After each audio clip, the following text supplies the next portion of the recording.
Alhamdulillahi rabbil alamin, wassalatu wassalamu ala ashrafil anbiya'i wal mursalin wa ala alihi wa sahbihi ajma'in. Amma ba'du, usikum wa nafsi bitaqwallahi ta'ala.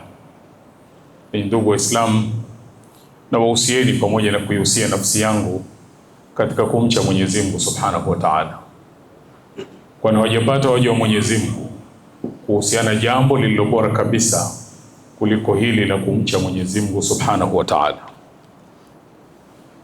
Tunaposoma Qur'ani, kuna sehemu tunakuta Mwenyezi Mungu anaapa. Hakuwa na sababu Mola wetu muumba mbingu na ardhi na vilivyomo kutuambia sisi jambo kisha akaanza kwa kuapa, zaidi ya kuonyesha uzito na umuhimu wa kile anachotuambia au kutuonyesha nafasi maalum ya kile anachokiapia. Miongoni mwa sehemu alizoapa na vile alivyoviapia, akaapa kwa nafsi na aliyoitengeneza ambaye ni yeye mwenyewe Subhanahu wa Ta'ala, na kisha akasema baada ya kuitengeneza nafsi akaifundisha, akaielekeza, akaifahamisha mambo maovu ya nafsi ni yepi na mambo mazuri ya nafsi ni yepi. Mwenyezi Mungu anatuambia baada ya bismillahir rahmanir rahim, wa nafsin wama sawaha faalhamaha fujuraha wa taqwaha. Baada ya kuumba nafsi akaiongoza katika njia ya kwamba hii ni njia ya shari na maasi, na kisha akaiongoza kwamba hii ni njia ya kheri na ya kunitii mimi. Wanazuoni wakatuambia imetangulizwa fujur kabla ya takwa, yani imetangulizwa kutajwa au imetangulizwa kutajwa njia ya shari na maasi, kwa sababu mwanadamu nafsi yake mara nyingi huwa inaamrisha maovu, inamsukuma huko, na kwa hivyo basi mwanadamu ana haja kubwa ya kuzinduliwa, alielewe hili na iwe ndiyo jambo muhimu la yeye kupambana nalo katika maisha yake. Miongoni mwa maovu ya nafsi ni kufuata matamanio. Nafsi imeumbwa ina matamanio. Matamanio ya nafsi yanatakiwa yafatwe, lakini yaongozwe na imani na mwongozo wa Mwenyezi Mungu Subhanahu wa Ta'ala. Nafsi ikiachwa kile inachotamani ifanye tu bila ya mwongozo, inamwangamiza mwanadamu. Na ndio utaona ndani ya Qur'ani imekuja takriban mara 38 Mwenyezi Mungu ametaja hawa matamanio, lakini kwenye mara zote hizo anatutahadharisha tusifuate matamanio. Miongoni mwa sehemu hizo ni pale aliposema baada ya bismillahir rahmanir rahim, wala tattabi'il hawa fayudhilluka an sabilillah, na wala usifuate matamanio ya nafsi. Ukiyafuata yatakupotosha ukakaa mbali na njia ya Mwenyezi Mungu. Hivyo kila mmoja wetu anatakiwa alitambue hili kwamba kufuata matamanio ya nafsi kunampelekea mwanadamu kumharibu akili, kumharibu dini, na mwisho kumfanya awe miongoni mwa watu waovu. Kufuata matamanio ya nafsi kunaleta magomvi katika jamii, kunaondosha nuru ya imani. Kwa maana hiyo ndio maana tunatahadharishwa tusifuate matamanio ya nafsi.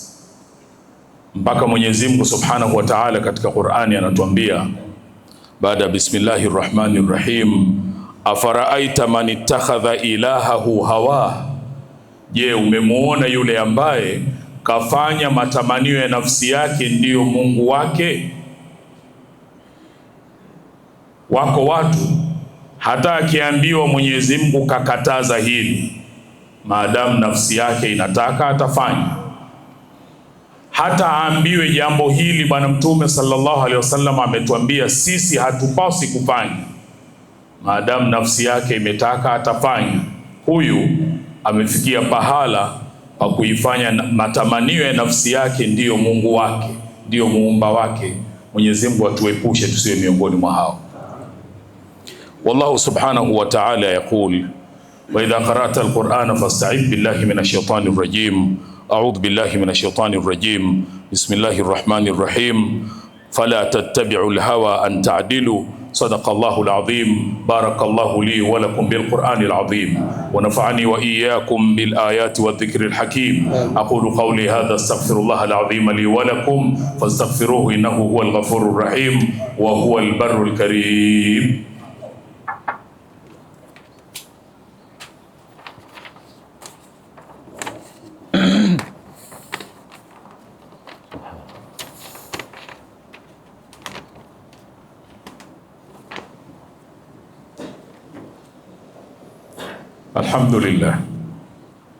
Alhamdulillahi rabbil alamin wassalatu wassalamu ala ashrafil anbiya'i wal mursalin wa ala alihi wa sahbihi ajma'in. Amma ba'du, usikum wa nafsi bitaqwallahi ta'ala. Ndugu Waislamu, na wausieni pamoja na kuihusia nafsi yangu katika kumcha Mwenyezi Mungu subhanahu wa ta'ala, kwani hawajapata waja wa Mwenyezi Mungu kuhusiana jambo lililo bora kabisa kuliko hili la kumcha Mwenyezi Mungu subhanahu wa ta'ala. Mtu mwenye matamanio ya nafsi anayoyafuata bila muongozo wa Mwenyezi Mungu, yeye saa zote anashughulishwa kupata kile ambacho nafsi yake imetamani. Kila anachokifanya anasikiliza nafsi yake ikitaka anafanya. Na wanazuoni wakatuambia nafsi zetu hizi zinagawika katika makundi mawili. Aina ya kwanza ni ile ambayo mwenyewe mwanadamu anaimiliki nafsi ile na anaitawala. Kutawala kwake ni kwa sababu anamuogopa Mwenyezi Mungu, anaogopa kisimamo kati yake na Mwenyezi Mungu. Huyu kwa sababu ana nguvu hiyo, anao uwezo wa kuidhibiti nafsi yake. Aina ya pili ni ile ambayo nafsi inakutawala wewe na inakuendesha inavyotaka. Hii inakuwa tayari imekuweka kwenye upande wa fujur aliyosema Mwenyezi Mungu, faalhamaha fujuraha wa taqwaha, imekuweka kwenye upande wa maasi.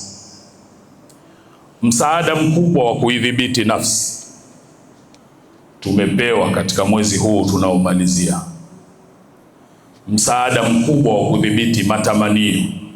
Ndani ya mwezi huu wa Ramadhani tumethibitisha kwa siku hizi 30 masaa 12 kwamba tunaweza kudhibiti matamanio, si ya haramu tu mpaka yale ya halali. Tumefanya hivyo, tusitoke kwenye mstari huo. Wanazuoni wanatuambia Mwenyezi Mungu ametugawa sisi makundi mawili. Kuna atba'ul wahyi, wapo wanaofuata wahi, kile alichoelekeza Mwenyezi Mungu, na kwa hivyo wanazilazimisha nafsi zao, matamanio ya nafsi yaende kwenye vile anavyotaka Mungu. Halafu kuna atba'ul hawa, wafuasi wa matamanio ya nafsi zao. Hawa ndo wale tunaambiwa wamepotea. Mwenyezi Mungu mpaka amepiga mfano ambao ni mfano dhalili wa yule ambaye anaendeshwa na matamanio yake. Akasema akimtaja mmoja wa walioendeshwa na matamanio ndani ya Qur'ani, walakinahu akhlada ila al-ardhi, lakini huyu yeye aling'ang'ania kushughulika na matamanio ya nafsi yake ulimwenguni kama kwamba ataishi hapa milele. Wattabaa hawahu, na akawa anaishi akifata matamanio ya nafsi yake bila ya mwongozo wa Mwenyezi Mungu. Famathaluhu kamathalil kalbi, Mwenyezi Mungu anasema mfano wake huyu ni kama mfano wa mbwa.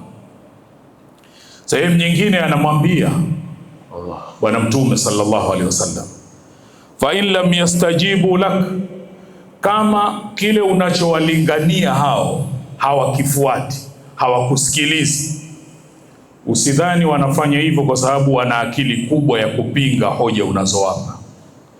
Fa'lam, jua, annama yattabi'una ahwa'ahum, wao wanafata matamanio ya nafsi zao.